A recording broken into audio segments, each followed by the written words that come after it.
everybody, and welcome to the Total Soccer Show. It is a Tuesday, which means it's time to talk Major League Soccer. My name is Taylor Rockwell. We've got good teams getting better and bad teams staying bad, getting worse, marginally improving. We'll find out. Here with me to do so are two lovely friends. Up first, a man who knows that modeling things after Europe is a slippery slope to bicycles and baguettes and a uniform system of weights and measures. It's Joe, no European calendar for me, Lowry. Hi, Joe. Hey, Taylor.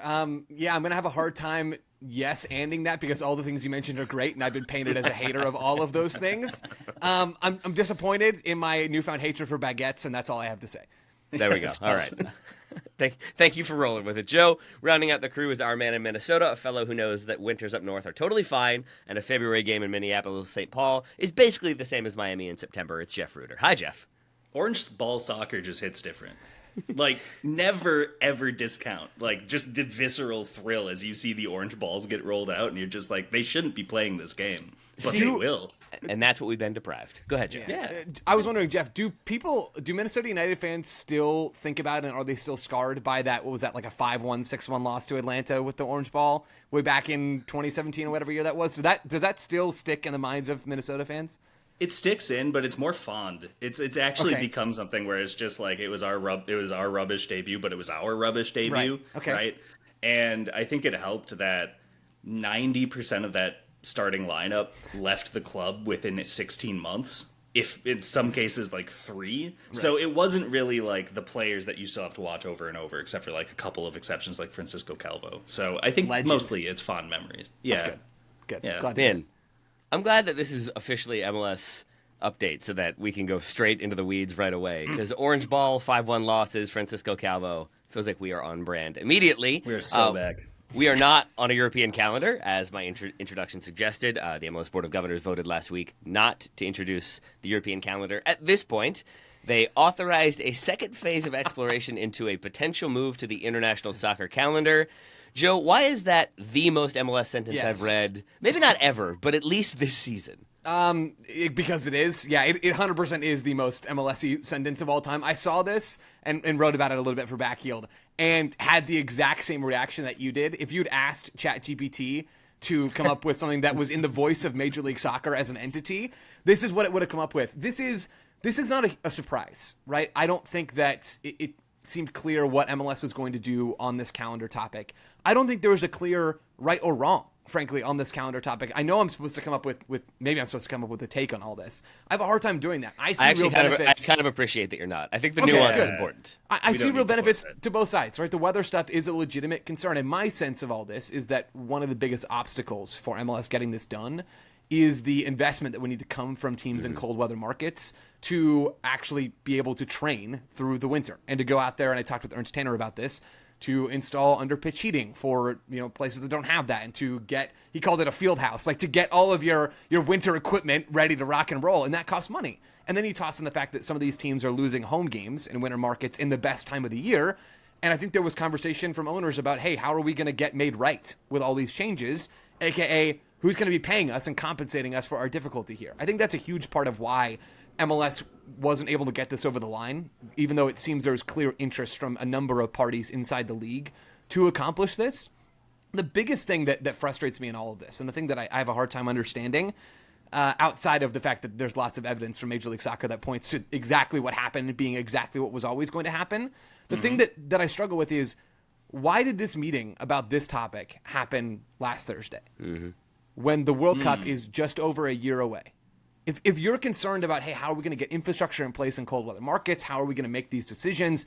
It's not like you just learned you were hosting a World Cup yesterday. It's not like you just learned about it on Wednesday and met on Thursday. You learned this, I believe it was back in 2018, where the World Cup was given to the USA, Mexico, and Canada.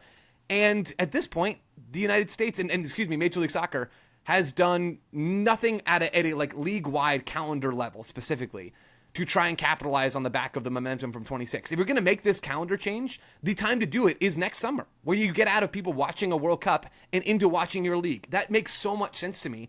I'm not necessarily thinking that MLS couldn't do this down the line. They may well still do this, but this was the moment to do it. If you were convinced that there was a merit to this idea, it's not to do it in 27 or to do it in 28 or to do it in 30, whatever.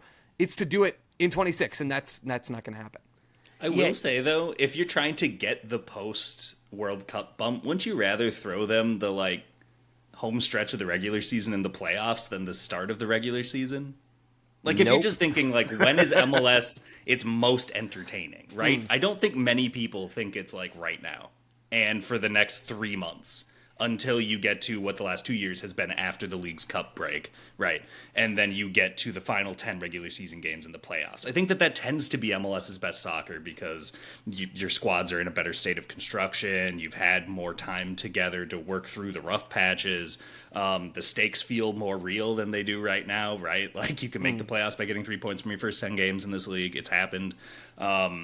So, like, I don't know if the urgency is necessarily like we needed our home openers to come right after the World Cup, but I think it is, to Joe's point, a clear lack of timeline to get everything massaged and figured out so that the owners of, whether it is the cold weather climates, whether it is the lower spending ones, whether it's the ones that have less to benefit from in the global transfer market, because I do still think that is like such a outsized driver of this exploration, is how this would change MLS's role in the global transfer market. Yeah. Until you get all of those answered, like, don't rush it. It's like kind of a ludicrous thing to be like, we're gonna vote and we're gonna like install this to start in 14 months, right? Yeah. Like, I know that is now what we've seen with either expansion clubs or like the USL launching leagues, things like that. There isn't that build out phase, and I think that actually a lot of the products suffer for it because there isn't time to build that organic interest. There isn't time to really refine that first impression. So I think if you're not going to do it right, you might as well just give people your best window of soccer right after the World Cup. Yeah, I totally agree with everything you just said, outside of maybe where I would hook people in the season. I think hooking them at the start does make sense, but I hear what you're saying. The thing that is still kind of mind-boggling to me, but again, not because we know that this is how MLS operates, is that they had so long to build to this point, and they had so many years worth of data to use. Yeah.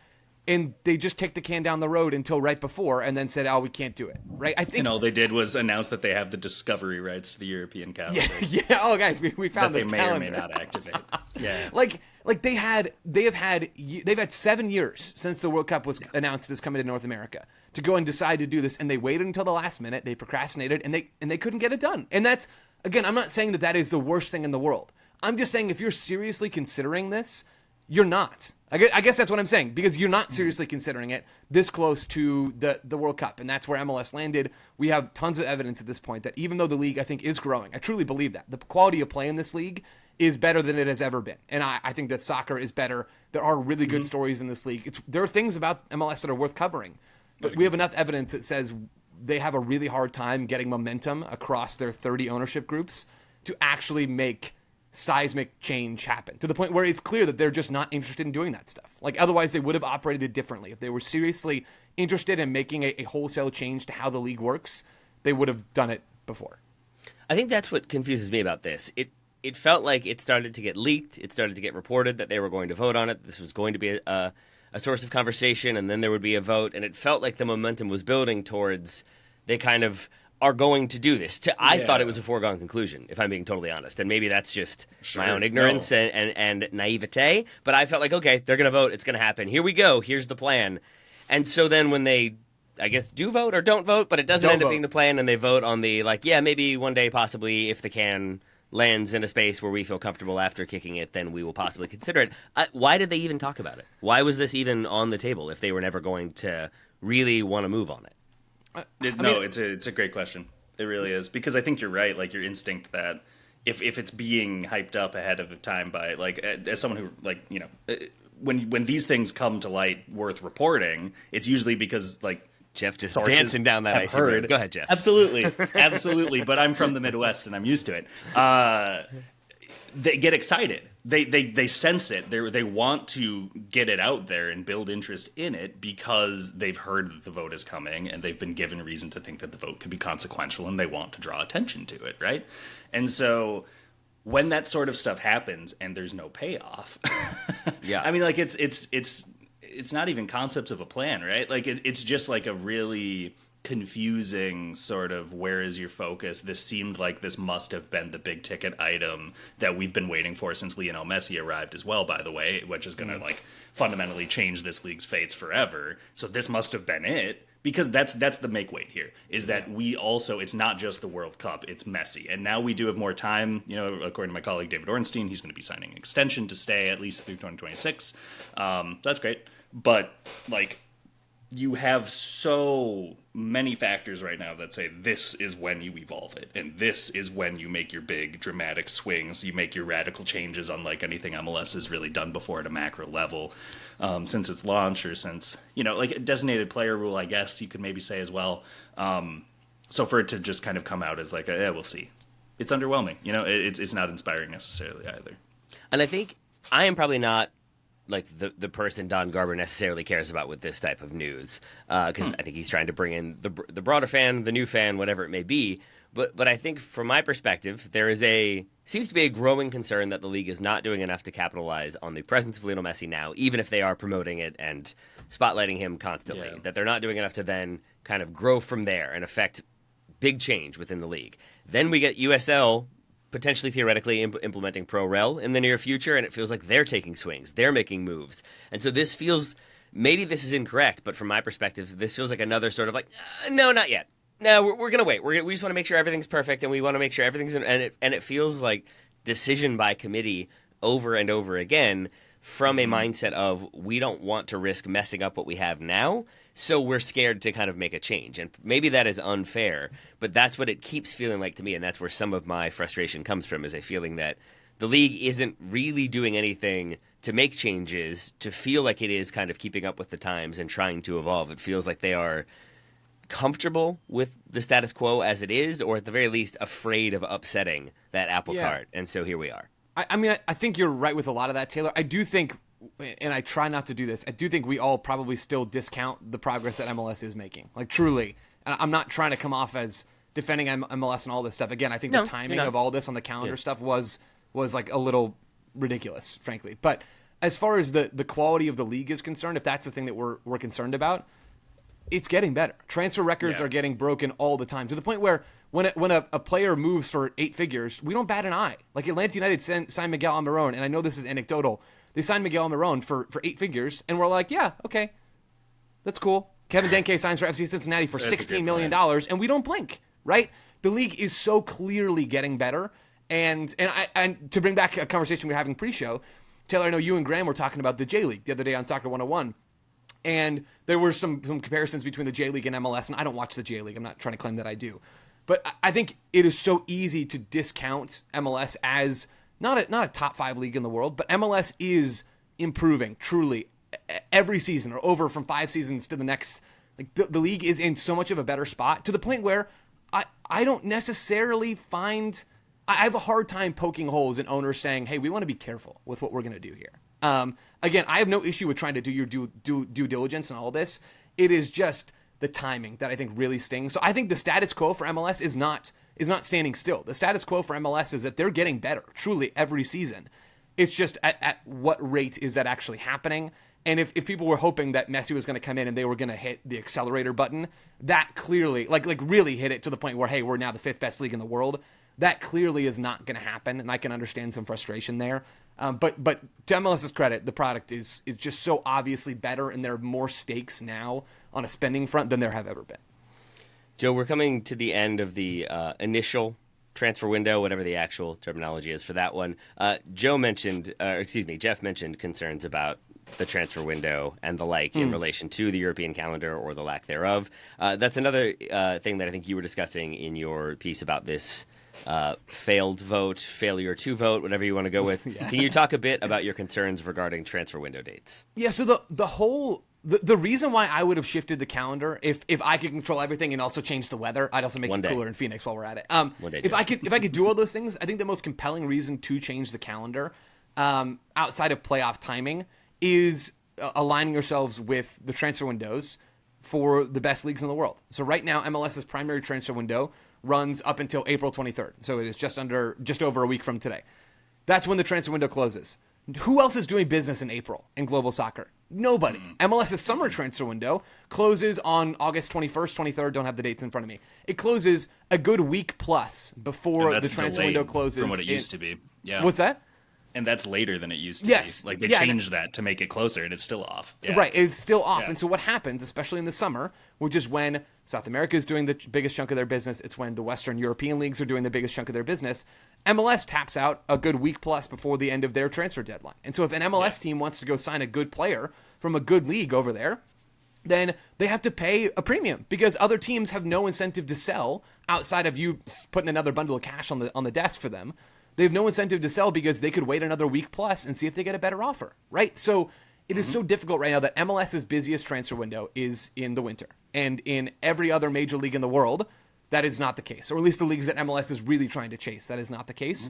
They do their business in the summer. And right now, the transfer windows in American soccer, not just MLS, because this is governed by U.S. soccer and a bit by Canada soccer because there are MLS teams in Canada, the transfer windows that MLS are dealing with cut them out of a huge chunk of that business. And so when you hear Zoran Cornetta in Charlotte or Chris Albright in Cincinnati talk about the transfer windows, they're advocating for the summer one especially to go later into the season.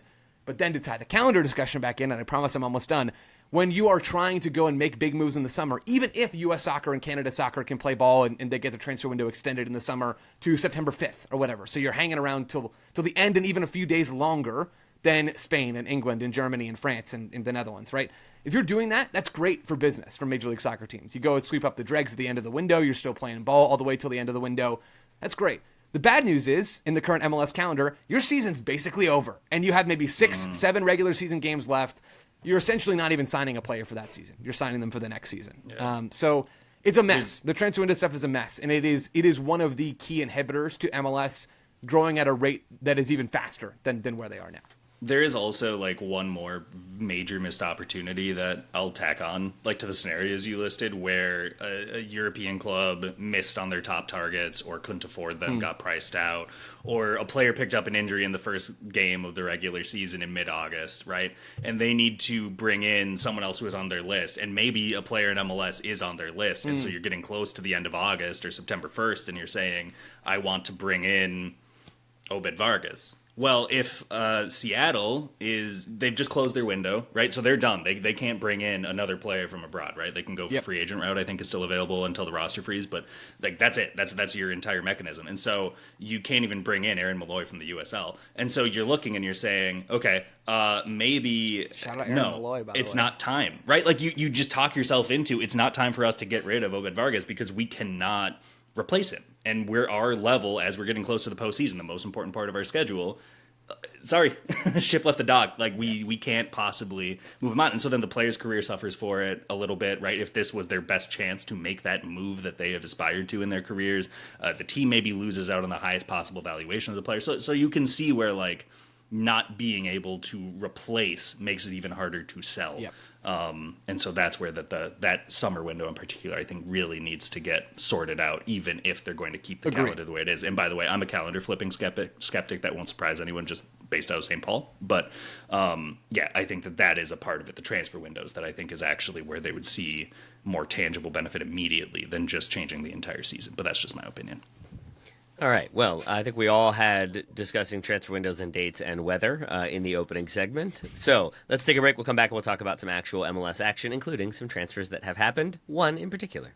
Welcome back to the Total Soccer Show. Joe, I'm coming to you for this one because it's about Columbus and happy things in Columbus. We still have the primary window open until April 23rd, I believe. Do I get my dates and my names correct? You both smiled in a grimacing way. 1 point Taylor, April 23rd. Okay. All right. April 23rd. Primary window? Cool. And in this current window, Columbus have gotten, I'm going to say better, and Philly have made a choice, Joe. Yes, that's true across the board. I think this whole deal is fascinating, and I'm very curious to hear what you all think about this. So to lay the foundation, the Columbus Crew traded with a cash trade. They traded for Daniel Gazdag from the Philadelphia Union for $4 million up front, another $500,000 in conditional money. No idea what those add-ons are. I'm guessing they're fairly achievable. This makes, in the short term, I'm going to just state the obvious stuff, and then we can get into more interesting conversations. In the short term, Columbus just straight up added a dude. They get better. Philly lost a dude. They get worse, right? That is like the simplest way to view this trade in terms of 2025. Thank you. Amazing. There are two things from the Columbus perspective about this that are really interesting to me. The first is, was it the best possible move for the Columbus Crew to make? And the second is, how does Daniel Gazdag fit into this team? And we got a preview of that on Sunday in the Crew's 2-1 win over St. Louis. But the first question, was it the best possible move in this window? At that price tag, $4 million for a guy who's on the last guaranteed year of his deal, maybe not. It is not outlandish, that fee. It's not outlandish, this deal. But he wants a raise, Daniel Gazdag. That's why he didn't end up sticking around in Philly anyway. You assume Columbus are going to give it to him. And he's never been a truly elite DP in Major League Soccer. So it's not like the Crew just got a best 11 caliber guy. Daniel Gazdag is not that. But the thing about this move for Columbus that I do respect, they're going for it. Like, they lost Cucho. They were trying to find a piece from South America. It seemed like that didn't end up working out. So they go to plan B or plan C or wherever we are at this point. And I do respect that because they have a window to win trophies now. While Wilfried Nancy is in Columbus, they are in contention to win trophies. And they were sort of on the fringes of that a little bit, as we talked about, what was that, last week with our Eastern Conference buying and selling. Sort of on the fringes of that. But if you really want to go for it and you want to win now and you couldn't land an international target, or maybe you just don't want to wait for an international guy to adjust to the league at this point when you're halfway through April, acquiring Gazdag does make sense. So I don't think this is like the greatest genius Isatal move of all time, but I think it's a good move for Columbus in the short term, and I think they're going to re-sign him to a deal, and as long as Wilfried Nancy is there, he's going to be a really useful piece of this team. I think a couple things. One, like, factually, he is a best 11 guy. He made it in 2022. But I know your point, which is that, like, well played.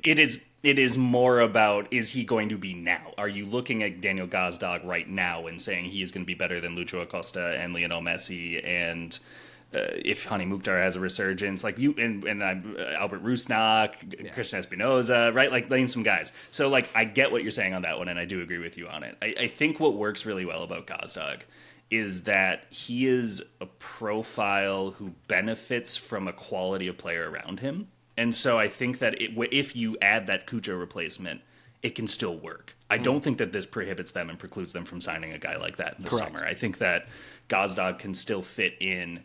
I think he's an upgrade over who they were starting, right? I think that he does raise the level of that line right beneath the striker, which I think is vital for them to be able to pick up results and not make them, all squeakers. So that's good. But I think you look at Gazdag in Philly this year, right? And there's a couple of things that I love about Daniel Gazdag. Since he joined MLS in 2021, he is the second leading goal scorer, only behind Hani Mukhtar. 63 goals. 24 of those have been penalties. Which is 8 more penalties converted than any other player in Major League Soccer, namely Hani Mukhtar. Yep. So, like, he scores an outsized number of penalties. He has scored 24 of his 25 attempts. The only one that he has missed was a save by Pedro Gallese last year. So congrats to him. I think that you also look at someone who is a better system fit for a possession system than he certainly would be with that sort of smash and grab Carnell ball. You actually look, and pass accuracy is such an incomplete statistic, right? It just doesn't tell you about like the ambition of the passing, where the receiver was, all these sorts of things. Daniel Gazdag's pass completion rate lowered with every single performance this season. So he went from like 91% to 86 to 84 to 82 to 75 to 69. Like, he was not a great fit for how Carnell wants them to play. And I think that you're also going to be able to get more out of him when you move him into this structure. He can create chances, which again bodes well for if they do go on and bring a key piece in the summer to try to catalyze a playoff push. But I think now maybe you're looking for someone who's more creative and more also going to be one of those kind of 10-10 or even like an 8-15 guy over a full season. Then maybe you're looking for someone who's like 15-3, right? So goals and assists we're talking here. So I like the move. I like it a lot. I think Gazdag is a very curious player and very like one of one in MLS in a way. He's not Evander. He's not Lucho Acosta, who I think like those cash transfers made sense in different ways. But I think that this is another validation of the cash transfer system, that a player like Daniel Gazdag can be moved to an MLS Cup contender without leaving the league whatsoever at any point. Yeah, so. It's a win for that rule, certainly, to keep talent inside of Major League Soccer. There's no doubt in my mind about that.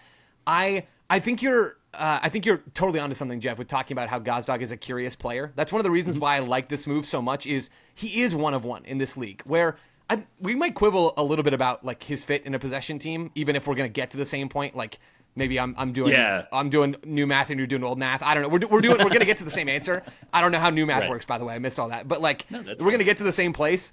But I think Gazdag's going to be good in Columbus in a possession-based team because Nance is like otherworldly at teaching that stuff. I don't think we've seen a lot in Philly that tells me, hey, this guy's going to be a dangerous in possession player, and that might not be his fault because Philly never really did that stuff when he was there. They didn't. Right. But the guy really has been so reliant on penalties, and you mentioned him as a chance creator. In 2024, he was in the 38th percentile in expected assisted goals, the 19th percentile for touches in the attacking third among his positional peers. Like, the guy was not demanding the ball, and I think that was still mostly a team-centric thing. But Gazdag is, like, in some ways a really weird fit for a crew team that is one of the most possession-oriented teams in this league. I think it's still probably going to work out just fine because of how good the crew are and how good Nance is at his job. But Gazdag is a really unique player with all the penalties, with his movement off the ball and how that's been kind of the centerpiece of his game rather than the on-ball stuff. Like you would expect of I've always said this guy's a best 11 player. So, I mean, like you would expect of a 2022 best 11 player. He is much more off-ball than on-ball in a lot of ways. And I guess quickly to look at the Union side of all this. Yeah, please. In some ways, I don't really blame Philly for this. $4.5 million for a guy in the last guaranteed year of his deal is pretty good business. Like in a vacuum, that's pretty good business. Yeah, I agree. And with the stats that we mentioned, where if you strip out the penalties, and I did this for Backfield, if you strip out the penalties, he's averaged almost less than a third of a goal every 90 minutes in Philadelphia. So if you multiply that over a 2,500 minute season, he is a 9-goal-a-year player. That doesn't get you on best 11 lists. Scoring 9 goals a year doesn't get you on the All-Star roster, right? So he's a weird player. And for Philly, in the system they want to play that is built off of energy rather than needing quality on the ball, if you can get $4 million for one of your players and go use that somewhere else, that's great. At the same time, this makes Philly worse, to state the blindingly obvious. And sending this dude to your direct trophy competition, yeah, that's not great. And doing it in the middle of the season where they're not going to go out and add another player before the primary window ends. And if you want to make a move, and Ernst Tanner said they'd be open to doing it in the summer if they need it, you're in the summer. And as we talked about in the last segment, your season's basically over. So for Philly, in my mind, this absolutely drops them down, like an entire tier of teams in the Eastern Conference. Even if I understand the logic behind this trade, and even if I concede, and I will, that Ernst Tanner has done a better job of turning over rosters than almost anybody in his position in the league. You move on from Harris Bedunyanin, you sign Jose Martinez. You move on from Jose Martinez, you sign Jovan Lukic. You move on from Julian Carranza, you got Ty Baribo waiting in the wings. You move on from Bedoya, or try to, you got younger players coming in central midfield. He's nailed a lot of that stuff. And the Philadelphia Union have been a very good team, by and large, since he's been there. But man, this has got to be a hard pill to swallow. If you're a Philadelphia Union fan, this is a classic example of your ownership's unwillingness to spend on the first team roster. Or maybe even some slightly poor succession planning here from Philly. They signed Indiana Vassilev early on in this window, and that's their Gazdag replacement. Right. I don't know. So this one's a hard one to swallow for Philly. I see some of the logic behind it, but the timing, more than anything else, I think just kills them here. Do you think they do anything in the transfer window with the time remaining, Joe? Or do you think they kind of stay as they are? They really did sign Vassilev as their Gazdag replacement. And Vasilev's not a bad player in this league, but I don't think he does much as well as Daniel Gazdag does. I think they're done in this window. It's going to be him. It's going to be the academy kids trying to fill in at that spot. And if they need to make a move, and I don't know if they will or not, right? Like, I don't know if their production drop-off is going to be so stark that we're all, clamoring for them to go out there and sign another 10. But if they do make that move, it's going to come in the summer. Are there any teams that you think will be particularly busy between now and the end of the window? Oh, Jeff, is this where we talk about Julian Gressel again? Go. We should. I mean, we really should. The hard part is the precedent is that teams don't. Teams, like, at this point are like, I've made my business. Like, the Gazdag move actually comes pretty late in the window. Gressel's right there, man. Like, I am still blown away. Inter Miami isn't on the rundown, so this is kind of a little bit of a side tangent, but it's not one that's going to cut into anything else we talk about. The lack of rotation for Inter Miami is a very calculated gamble by Javi Mascherano that risks backfiring spectacularly, just given the mileage on a lot of the players' legs who are going to be asked to go 90 minutes right after an international break, and you hold Lionel Messi from Argentina camp, to nurse an injury, and then immediately you send him into Chicago for 90 full minutes, right? Like just stuff like that, where it's great. Like you want to have your best players on the field as long as possible, but you build a squad of alternatives in the position. And I understand not every team has two starting caliber options at every position, especially in MLS, given its salary cap and its roster restrictions, slots, and all that sort of stuff. But you do have other players who can play minutes and certainly are being paid for the opportunity to do so, and signed to contracts because they would like to play minutes. So, I think Julian Gressel is the most glaring. I think in goal, that switch away from Drake Callender also has not looked inspired either. But I think Gressel is a player who's a proven winner. He's won, I think, pretty much everything you can win in North American soccer, from Major League Soccer's perspective anyway. So he fits a lot of different roles. You can put him in the midfield. You can put him on the wing. You can put him at I would only do an advanced wing back. I wouldn't throw him as like a defensive-minded wing back or anything like that. I don't think that that's his game at this point. But if there was one player who could raise a team instantly from within the league, who is very obviously out of favor from his current club, I think it's Julian Gressel. Yeah, I think Gressel is a name to watch. I think there are two teams that really come to mind for me as teams to watch. RSL is one of them, and Tom Bogert's already reported that they're interested in signing a striker from Boavista. Shout out Boavista, cashing checks instead of trying to pay them. Maybe that'll go better for them. And they clearly have a need, and I've talked with Pablo Mastroeni about this. They're looking for a striker. They're not making any bones about this. They made it very clear. They'll sign somebody before the deadline on Wednesday. The other team I would really watch is Atlanta United, who I think are probably going to make a move as well. I don't know if that's going to be Gressel. There's been some interest in Julian Gressel, and Gressel has talked about before he'd like to stay on the East Coast. It seems like that stance maybe has softened a little bit as a move has not come, and he's still not getting to play soccer. But Atlanta is the other one. And I'm not as confident that they're going to make a move as I am about RSL, where I'm sure of it. But they have not collected points very well this season so far, Atlanta. I think it's clear that they still have a lot of things to iron out. They're a team that I think is worth watching in the next week. I will say on RSL, that is late. You let go of Christian Orango last year, and you're just getting around to replacing your starting striker? Yep. This is why we were worried about them. It's a lot of uncalculated gambles, and now ownership's floating. It's potential. Well, and that's been the issue. Is from what I've heard and from what others have talked about as well, Kurt Schmidt very much would have liked to have signed a striker and Pablo Mastroeni months ago. And when you're going through an ownership change, as RSL are right now, and I think there's probably going to be some movement on that coming sooner rather than later, and you don't know what your budget is, and you don't know where the money's coming from or who it's coming from, it's hard to go out there and make moves. So I wrote this for Backyard already this year.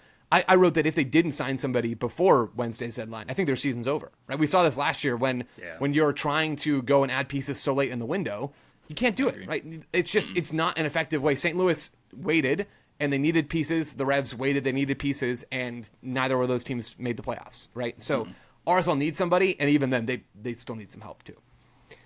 Jeff, going back to Julian Gressel for a moment, if he were going to stay on the East Coast and move to one of his former clubs, if he asked you, would you advise him to stay in Miami where he is not playing or move to DC United? I would say it's better for your career to be playing games than not, so you should go to DC United. Joe, would you agree with that?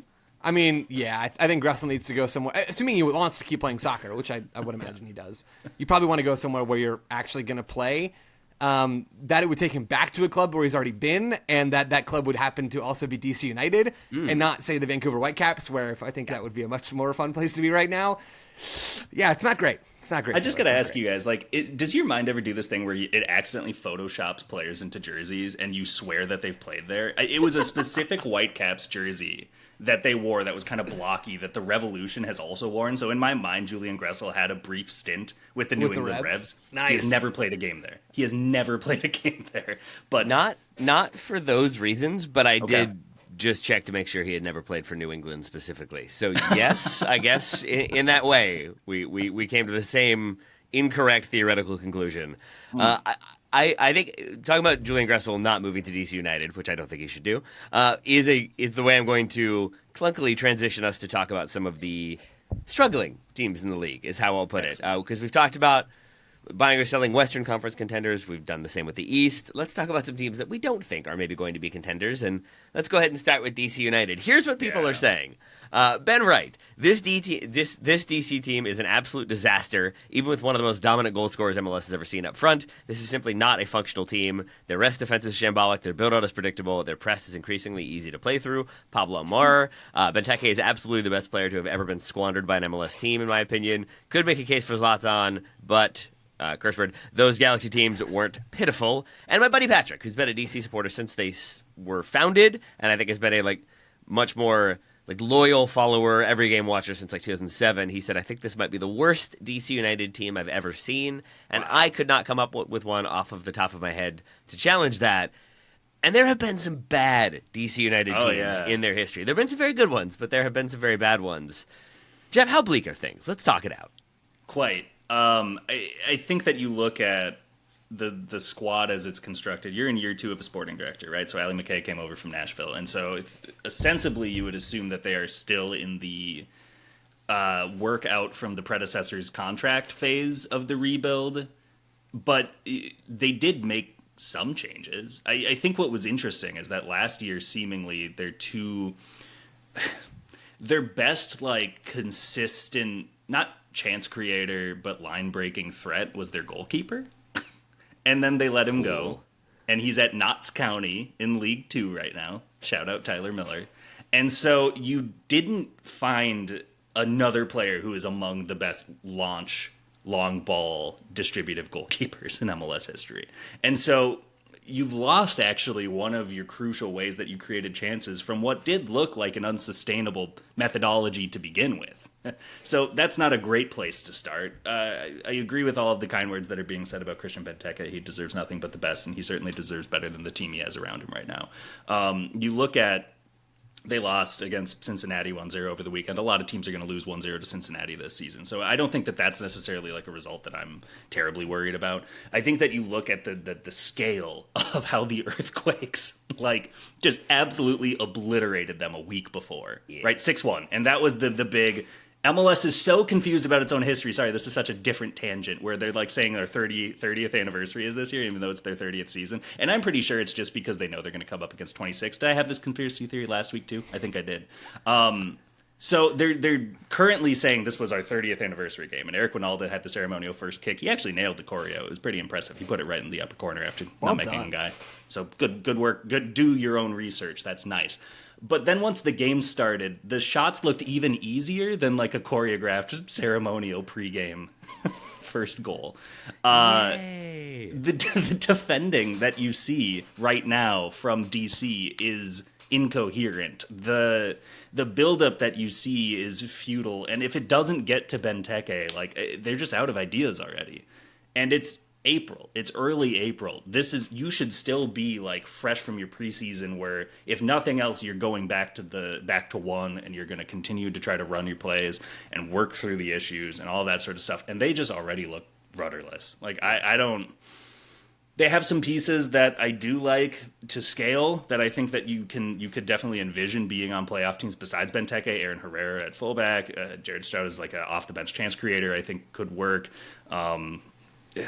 But man, I just it's ugly. It's not one part ugly. Of that felt like you were actually convinced by any of that, Jeff. No, yeah, I'm reaching already. That's the point though, right? It's they traded, who was it, Durkin for Lucas Bartlett and Jared Stroud. Was that the trade? And it's just if that is the scale, where that's probably one of the more fun moves they've made in the last 2 winters. It's not great. Yeah. Man, I'm so sorry. It's not great. Yeah, and I want to be clear, none of this is a surprise, right? If we're thinking about these teams, because we're talking about some other ones as well, if we're thinking about these teams within the lens of should we be worried about fill in the blank, my honest answer for DC, of course, is yes. But in a different sense, no, I'm not worried about DC, because I'm apathetic about DC United. I'm not worried about the Arizona Cardinals, because I never believe in the Cardinals to begin with, right? You can't hurt me if I'm not opening myself up to be hurt.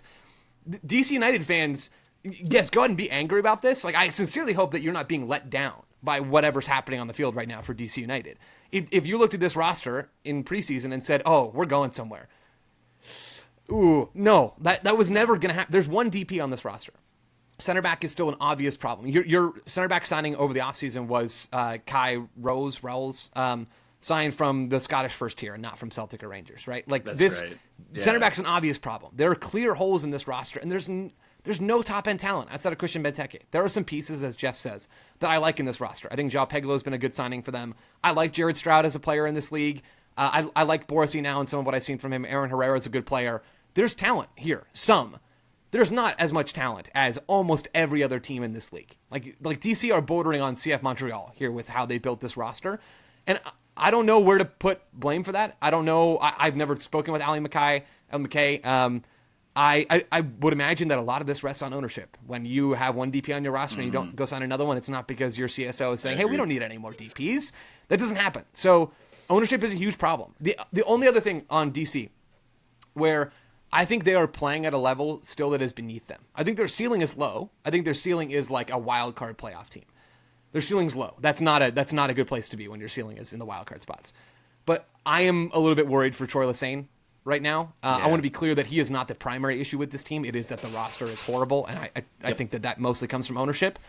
But Troy Lesesne, notably this season, and I don't know how much of DC you guys have watched, they are less bomb forward to Benteke than they were last year. So last year, they were the most vertical passing team in Major League Soccer, right? The only team in the last two seasons, if we factor in this year and last year, that's more vertical with their passing than last year's DC is this year's Minnesota United, who have the least possession in the league, right? So DC last year were the ultimate long ball team. They were taking low percentage passes up to Benteke, who was dominating in the air. And for a while, it was kind of working. And even at the end of the day, they were still a better team last year than they had been on a points per game basis so far this year.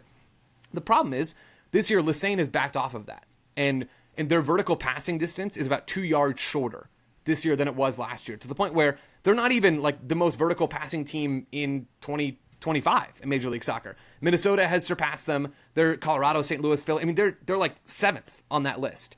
They backed away from the one thing that they were doing well, genuinely well last season in the attacking sense, and they've traded that for trying to be a little bit more thoughtful in how they build. And this has been a theme all the way through their 8 games this season. They will actually move the ball around in the back a little bit, and they will try to draw teams forward while still leaving Benteke high. And the idea is they try to sort of like temporarily play through the press, or at the very least, stretch out the opposing defensive shape and then play long to Benteke. And it's just not working. Like, they just don't have the pieces, and they don't have the structure or the spacing to accomplish that task effectively.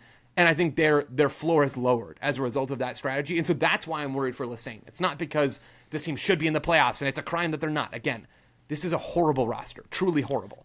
But I think Lesesne's approach is not working, and I kind of worry for him because of that. There's one thing I will add, and this used to be FC Cincinnati's role during their wooden spoon era, where if a team dropped a result to Cincinnati, their coach was immediately on a hot seat. So far, DC has 4 results. It was in their first 4 games. Their first 2 were draws against teams with brand new head coaches, so you're not going to make a change on Greg Berhalter or Robin Fraser, are you? But the next 2 was a win against Sporting Kansas City just before Peter Vermees went, and a draw against Montreal. Was that just after Laurent Courtois, or was it just before? But the fact that you have to ask, they could end up being the season's Grim Reaper is all I'm saying. So New York Red Bulls up next. We'll see what happens there, and maybe things could change very, very quickly for at least one coach. Sandro. Joe, for you, what's another team that maybe you are worried about? It sounds like maybe there's nobody we're going to be as worried about from a roster construction standpoint than DC United, but there are some other teams that maybe have some issues worth discussing. Yeah, and there's some teams that are hanging out, at the bottom of their respective conference tables that we're probably not going to hit on just because the answers are so obvious, and we've already maybe talked about them too much in the case of the Galaxy, or even Sporting Kansas City that we did a good beat on recently when Vermees was fired.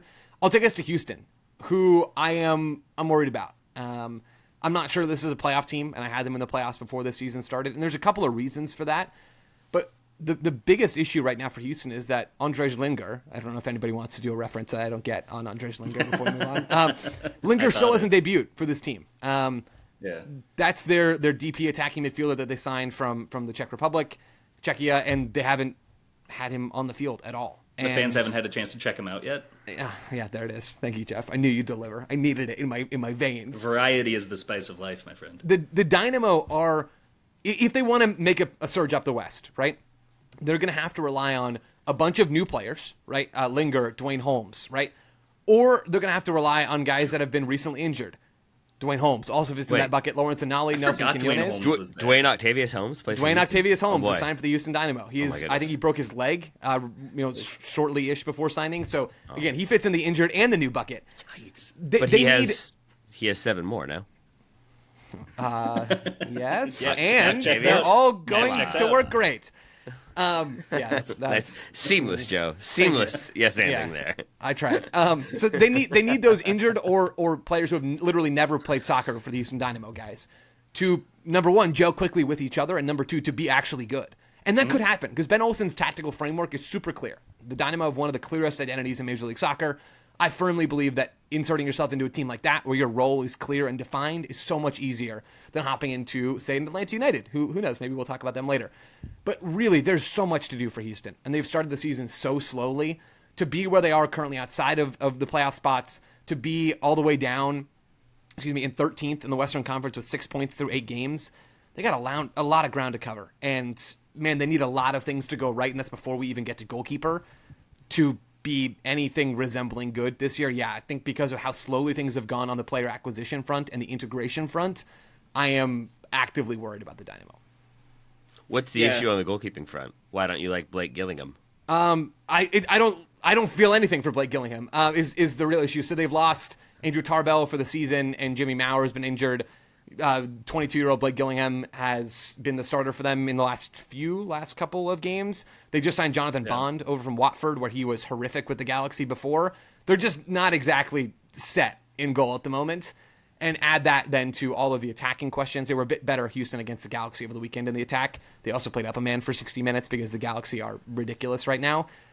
Yeah, there's just a lot to do. And all of these things in an ideal sense, and all these things for teams that are actually sitting pretty right now in MLS's conferences, all of these things were done at or before season's beginning. And for Houston, they are trying to ad-lib their way through it 2 months into the season.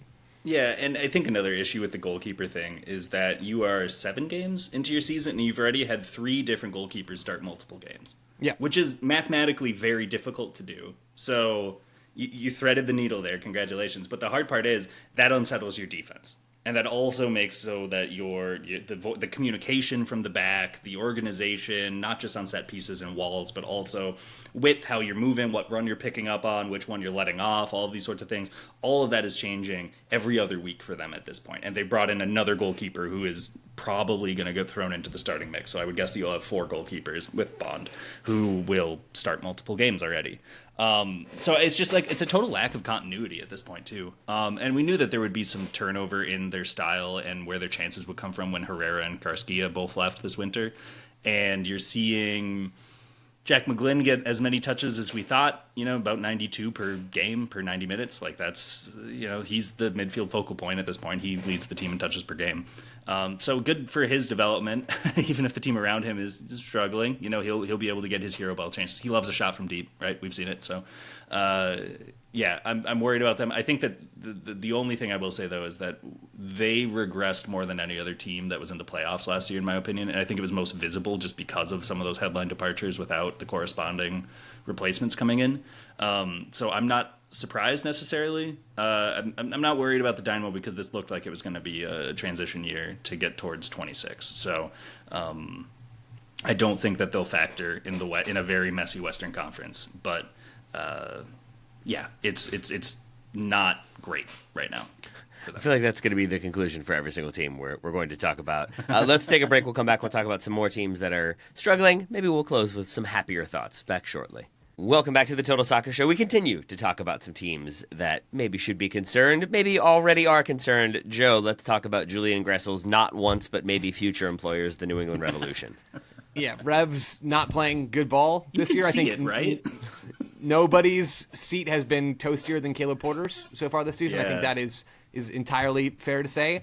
They're averaging 1 point per game, 7 points through 7 games, and it's been bleak. They have still not scored an open play goal.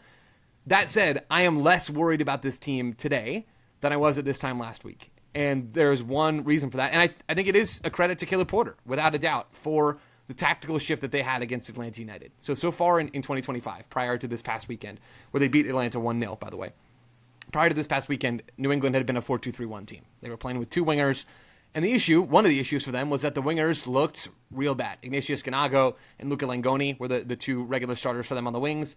Neither one looked effective. Neither one looked dangerous. Neither one was stretching the game to make space for Calais Hill underneath. They looked stagnant, New England. And so to Caleb Porter's very real credit, against New England, he dropped the wingers from his team altogether. Now, Ganago still started, but he started in the front two next to Maxi Rudy, which is wild that that's still happening in the year 25. Yeah. Yeah, it is. But those two guys started up top in what was a 3-5-2. And it was Yusuf and Calais Hill sort of playing underneath, with Hill having a little more license to kind of roam wherever he wanted.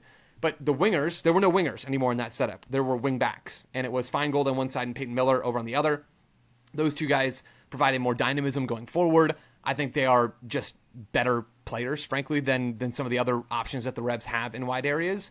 It was a very smart tactical shift against Atlanta to ditch those wide attackers who just have not been valuable for them. And I think the Revs were better as a result of it. I think they should stick in that shape moving forward. Do I trust their spine still? No, I don't. But they are getting the Campana back. That's going to help them a little bit. And I think they will be more defensively solid as well with that extra central defender on the field for them. So I think Caleb Porter probably just found the Revs' best look. There's a chance that he saved his job in the process because there are some quality players here. And you look at the bottom of the East, and it's not super convincing. You know, I can see a world in which the Revs climb a little bit here. I don't think that is the most likely world that we're living in. But as far as Caleb Porter is concerned, yeah, he should be breathing at least a like small sigh of relief, because I think he's kept his job now I think he set himself up to keep his job now for a while longer. Joe, yeah, and it. Oh, go ahead, Jeff. Sorry. No, you good. I was just gonna ask, like, on paper, is this team like obviously better in terms of their construction than DC United? Yes, I think so. I think they have noticeably more top end talent than DC United.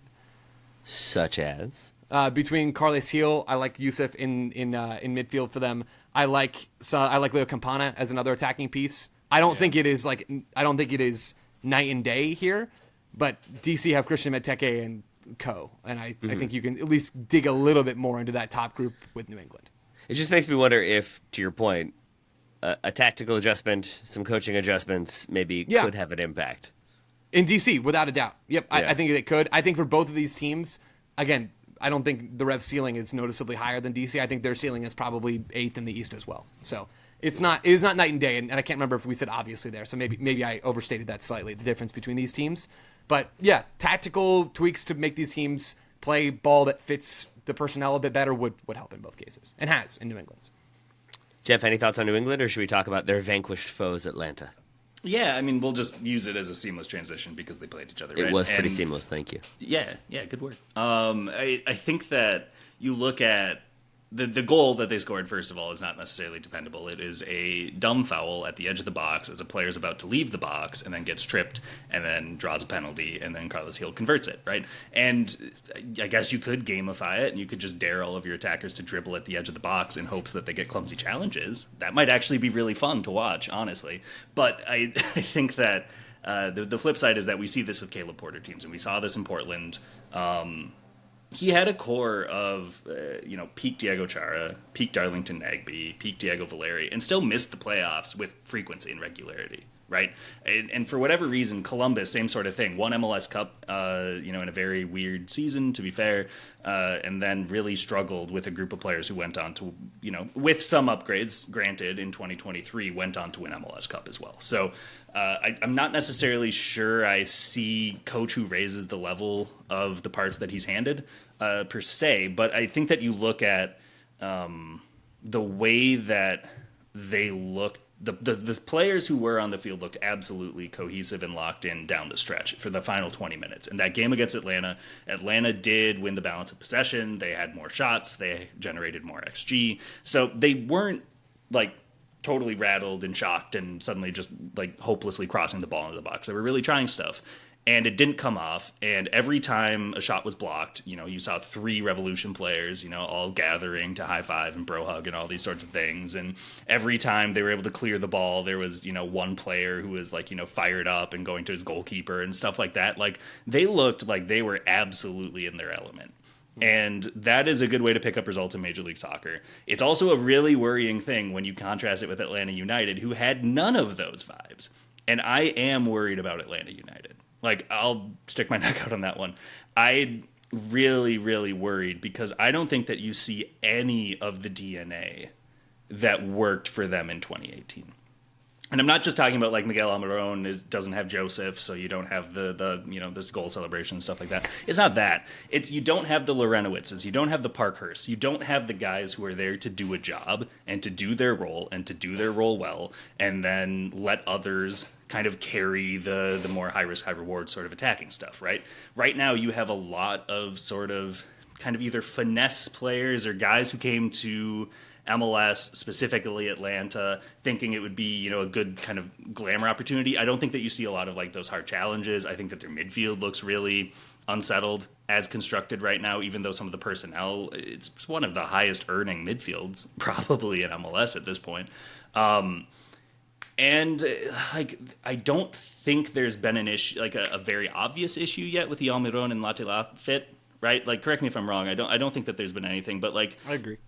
The record signing is gonna still be playing second fiddle, right? So I don't know. We've seen it happen where things aren't going to plan for a team, and the guy who is signed to be the star striker is still scoring goals, but maybe gets overlooked for penalties, or maybe gets overlooked for whatever the case is, right? Like, this roster still looks so messy to me, and the way that it's coming out on the field is that they are doing some good stuff, but they are also leaving their fans feeling absolutely like rock bottom about, like, they've seen Frank de Boer, they've seen Gabriel Heinze, like, they've seen early stage Gonzalo Pineda, right? Like, and yet this is the moment where I think that you would ask some Atlanta fans, that game against New England, and it was just like, it's just like the most stale hangover that you've ever experienced, and no amount of Pedialyte or food, of fried eggs, whatever, is going to fix this sucker. And you're just stuck with it. And you're stuck in it until it resolves. And right now,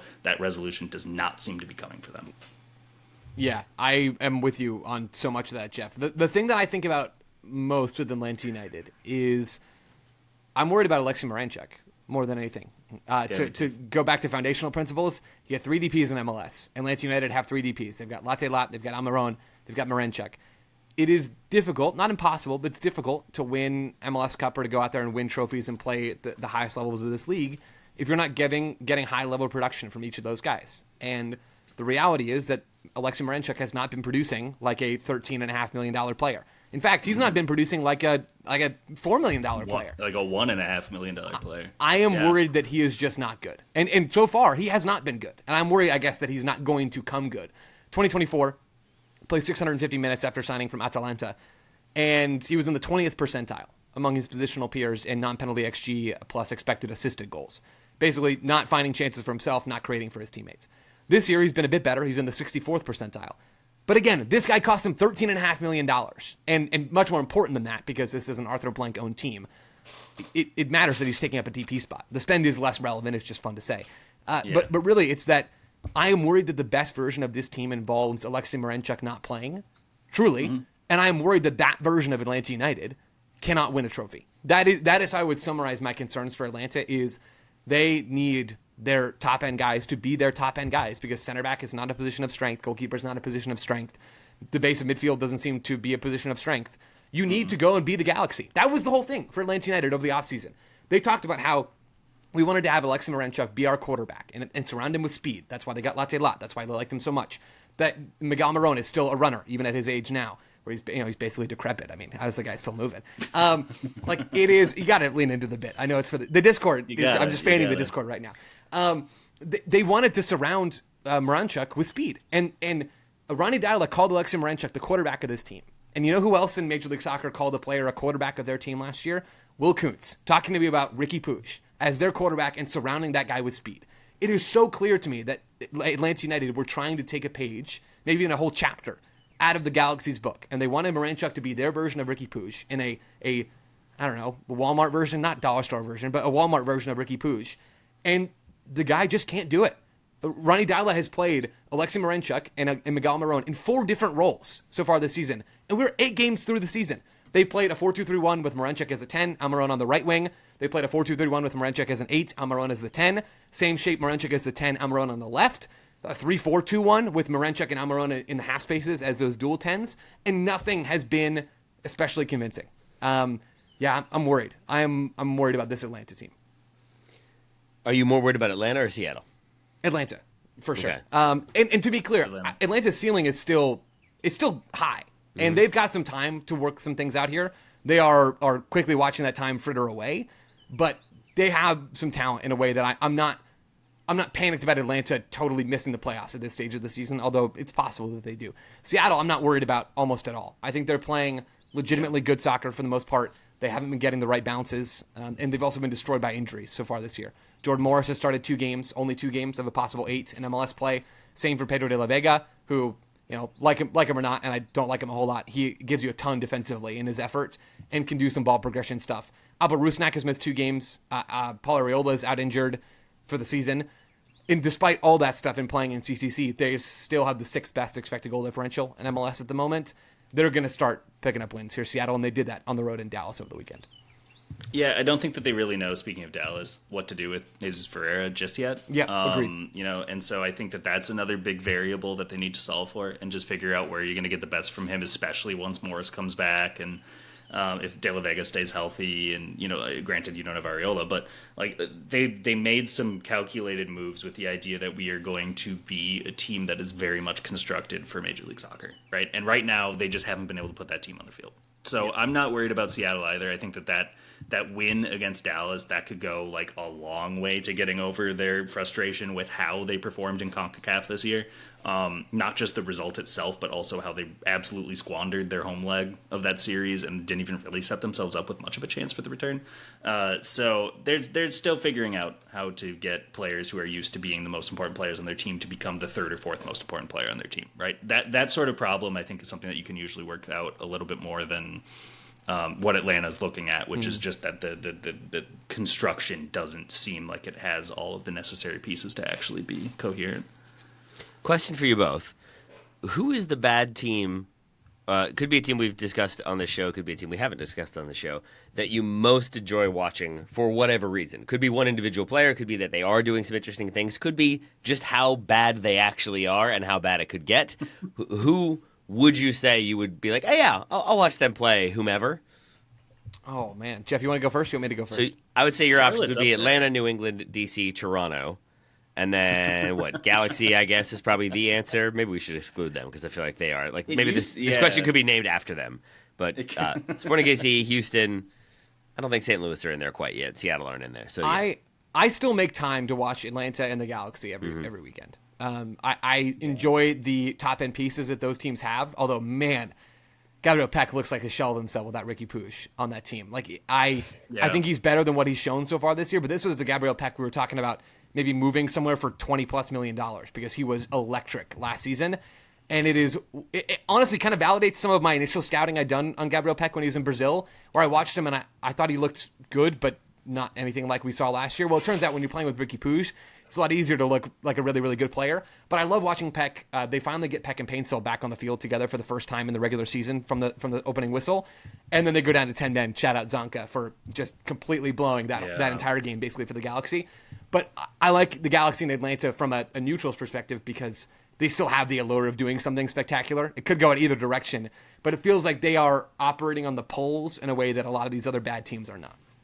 I think if we're looking at teams outside the playoff zone, it's still kind of RSL because on the one hand, I just want to see how Diego Luna is doing, and I want to have hope that he's going to be the reason that we make it to the semifinal of the 2026 World Cup. So I just need to continue to track how he's getting us there. They also just defensively are so messy right now, which was not supposed to be where they were having their weaknesses. Like you said, it was supposed to be up top, and yet they are so fallible to give up silly goals to try. They're another team that's doing this, try a different goalkeeper than we've had in the past to either raise the valuation or get a little bit more out of him. The Galaxy running into the same issues as well, Miami as well.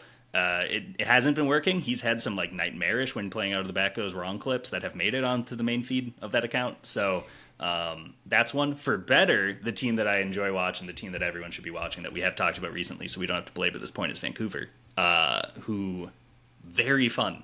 Very I trust my players, and I trust my players to win games. We made it an hour into a podcast without mentioning that Brian White scored 4 goals over the weekend. That is the sort of stuff that man took 10 shots. Brian White took 10 shots on his own. Austin took 11. So he almost outshot his opponent. When they put in That's like a wild. normal number of shots. Like, this isn't one of those where like your defense was stellar and you limit him to 4 shots and you took 5. Wow. Like, nah, this is like high octane stuff.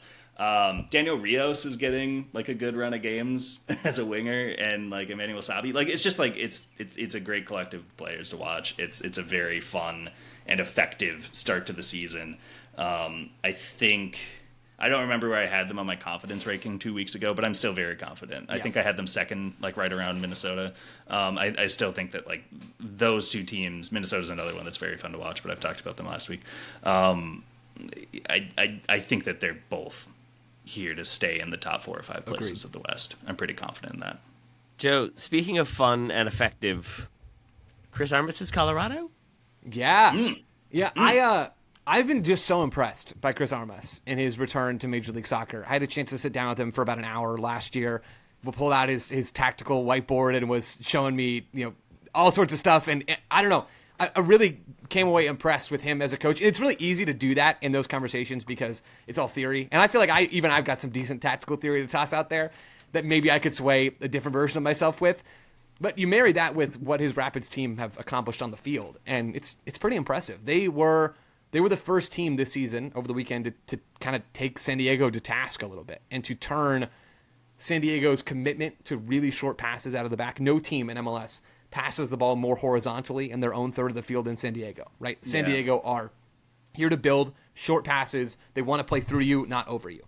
And Colorado knew that, and they didn't shy away from going and pressing. They had the second highest height of their average defensive action against any team that San Diego's played so far this season. Seattle, actually 2 weekends ago now, was the highest. Teams are starting to press San Diego, and the Rapids were the first to do it with real effect, and it paid off. They created a ton of really good chances off of the press and gave San Diego some real problems. They finally got Colorado Kevin Cabral on the bench, which is a huge step forward. First time all year. He started 7 games, didn't make it to his 8th game. I don't think it's a coincidence that one of their best showings of the year came when he was on the bench. Absolutely not. Yeah, the Rapids are a good team. I think they're still a level below the absolute best in the West, and I don't think that should come as a huge shock when you look at their roster. But man, like Armas deserves real credit for what he's done, and the Rapids in general, Porrick Smith and the players, of course, first and foremost. Frank Taylor, yeah. Yeah, I mean they're a good team in the Western Conference. Where should Kevin Cabral go if he wants playing time out wide now? Phoenix Rising, Kevin Cabral, Remy Cabral. I was gonna say the Spokane Velocity, so sure, that's fine. Wow, that's fine. I want the brotherly connection. I like Kevin Cabral. Seems like a lovely individual, so I wish nothing but the best for him. Yeah, just not his level, and that's fine. Right. I want to make fun of both of your answers, but they're so perfectly on brand and perfectly on brand for this episode that I will not. I will ask you, Joe, any other maybe positive notes to end on before we consider MLS updated? I can't remember if I mentioned this at the end of yesterday's show. A couple guys getting back from injury. Matt Miazga back for FC Cincinnati after being out since June with a knee injury. Had surgery. He's not back. I think that's a huge boost for Cincy, who have been picking up results but haven't been playing great ball. And we talked about them last week. They haven't had a lot of continuity in the 11, and I think they're getting closer to being back there, and that they are picking up points at a really nice clip now when they have been kind of like just barely gasping and getting breaths of air every other game. That's huge for them. So that's a notable thing. And Jonathan Rodriguez coming back for Portland. The West feels up for grabs in a way that I didn't expect. Vancouver looked like they're going to win the West. It's a little early, but the top 4 spots in the West in general seem up for grabs in a way I didn't expect, because the LA teams have been worse than I thought, and Seattle have struggled out of the gates to get results, even though I'm not really worried about them.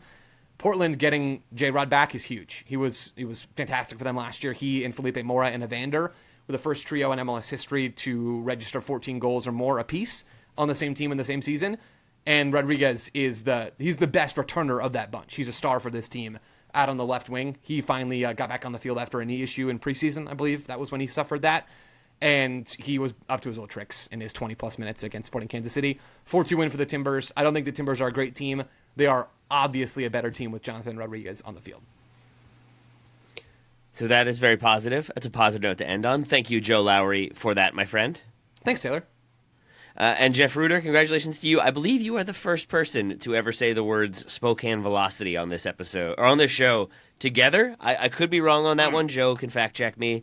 I'm sure the Discord will fact check me. But Jeff, well done to you for that and many other things on this episode. Thank you. Thank you very much. Listeners, thank you all so much for listening, continuing to support the show. We very much appreciate it, and we'll talk to you very soon.